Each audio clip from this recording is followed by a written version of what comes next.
Hi, my name is Anna Sabidussi, and I am the Director of the Competence Center on Innovation and Entrepreneurship at TS Nimbus Business School. The Competence Center offers services to the business community, like, for example, contract research, benchmarking, identifying best practices, supporting organizations in their innovation journey.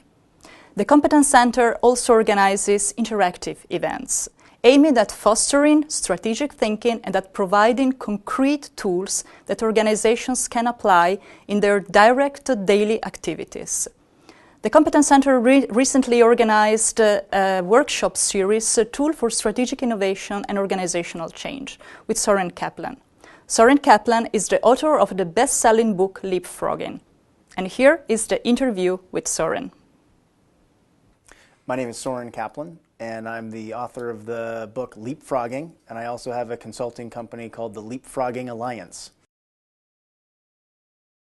There's a couple messages in the book. The first is that when you're looking at creating breakthrough innovations, disruptive innovations, it's really important to find surprise in the market, create surprise in the market. Yeah. So you want to do something that's remarkably unique and that really changes the game in whatever you're doing. But in order to do that for the market, you've got to go through a process where you and your organization and your team, you go out and you experience surprise yourself to get the kind of insights and strategic thinking that will allow you to then surprise the market. Think about what you think is a breakthrough product or a service, whether it's the first time you picked up an iPad or you went to a show of Cirque du Soleil. When you experience a breakthrough, the feelings you have is an element of surprise. It challenges your assumptions about what you think is possible in a positive way. That's what breakthrough innovation is all about. It's not easy, but there are things that you can do to make it easier. When you are wanting to create a breakthrough, it's important that you get up from behind your desk, inside of your organization, and go outside. So talk to your customers, your non-customers, the customers that have left you, and try to discover and put yourself in environments that you wouldn't normally go into. Try to discover what new possibilities are. Ask questions that challenge your own assumptions about what you're doing today to reveal new needs and new opportunities. And there's various things that you can do within that to then uncover your assumptions, challenge your assumptions, and explore and experiment with new possible solutions. You need to do two things. You need to have a different mindset and be open to seeing surprises and being open to data that might challenge what you're doing today. And then you need to proactively put yourself in situations where you're talking to customers that might see things a little bit differently or that you think might not have real information for you that validates today's products, but that are going to challenge you to think about tomorrow's solutions. Yeah. Software to help people manage their checkbooks. So in California, where I'm from, a lot of people at the time in the mid-1990s, they were writing checks, and they needed to balance their checkbooks using software. And they were the leader in this accounting software for the personal use. What they learned, which was a surprise to them, was that small businesses were using their software. But they ignored that data because they felt that it was impossible because there was a lot of accounting software out there for business. So what they did is they ignored it, and then after about a year, they decided, we can't ignore it anymore, we need to look into it. What they realized was that small businesses were using their software the wrong way, the wrong software, but that they were doing it because it was easy to use. But there were a lot of other solutions out there, so they didn't think there was a market. When they went out and talked to their non-customers, they realized there might be a market. So they created something called QuickBooks.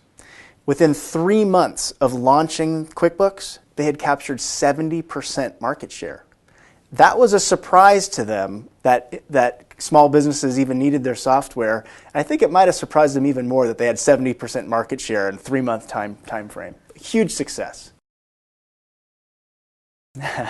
If you're just looking at today's business and your quarterly numbers, it's going to be harder to find surprises. But if you tune yourself into the fact that surprise is a natural part of business, there's uncertainty all around us. So if we take the things that are uncertain that happen to us and we fight against them, that will not allow us to interpret these things that are happening that are maybe good, maybe bad, but anything that we don't expect oftentimes has clues in it that challenge our assumptions or tell us that there might be an opportunity somewhere. So even if you are focused on business results, which you should be, being open to those things that we can't predict and figuring out what they're telling us, anyone can do. I think that there's an assumption that in a downturn economy, when things are tough, you stop innovating. Now's the exact right time to innovate. We need to think about where the future is going. How are we going to get out of the crisis? How are we going to innovate to motivate ourselves and our customers? And that going out and finding those surprises and creating the surprises for the market is exactly what's going to turn things around. And the companies that do so now will have a leg up when things start to change. I think anyone can find surprises. And it starts with people. So even in a big company, if individuals recognize the value of living with uncertainty, the value of putting yourself in ambiguous situations where you're exploring new markets or customers, that you want to find surprises, then you can. I believe anyone can. Then the question is, how do you take those and do something with them? Yeah. And big companies have a lot of great resources. The question is, how can an individual then do a little, they don't have to change the world immediately. How do you do something small? Take a little step that creates a prototype or makes a little business case or takes the voice of the customer and uses it to convey that there's a new opportunity. It's those small things that then start big opportunities going.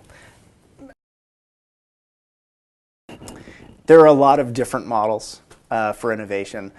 Some are more traditional, where you have an R&D department and they innovate and then they have to figure out how to bring that into the business. Others use various processes like the stage gate process that can take different milestones and move an idea through. More and more, though, we're seeing a lot of methodologies around rapid prototyping, iteration, quick learning, these expert acceleration sessions, so that you take something that might have taken months or years to get to market and you compress that time to really advance it, just like a startup. I think that for innovation, it's always good to act like a startup, even if you're a big company. Big companies sometimes have a hard time acting like startups, but there are specific things that big companies can do. One thing that startups do well is they use oftentimes advisors, or they have venture capital and the venture capitalists advise them, but they go outside their little startup to get input from the outside.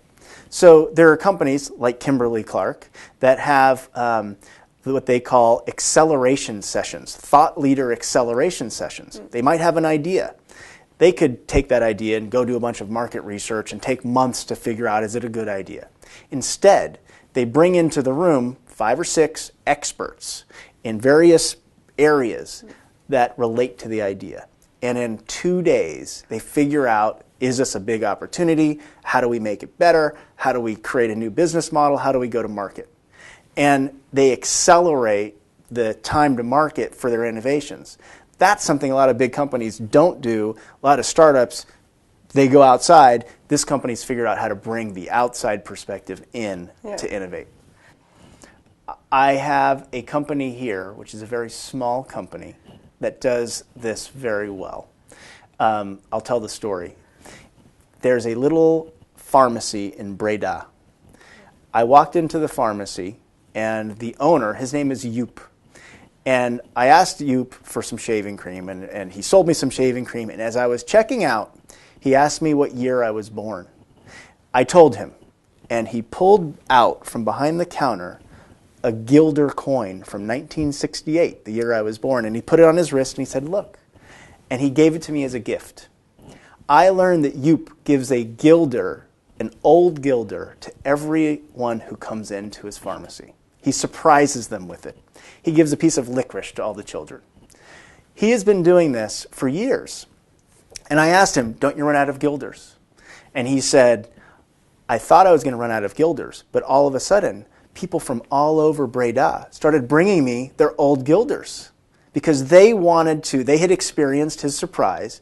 They wanted to contribute and co-create the experience for other people.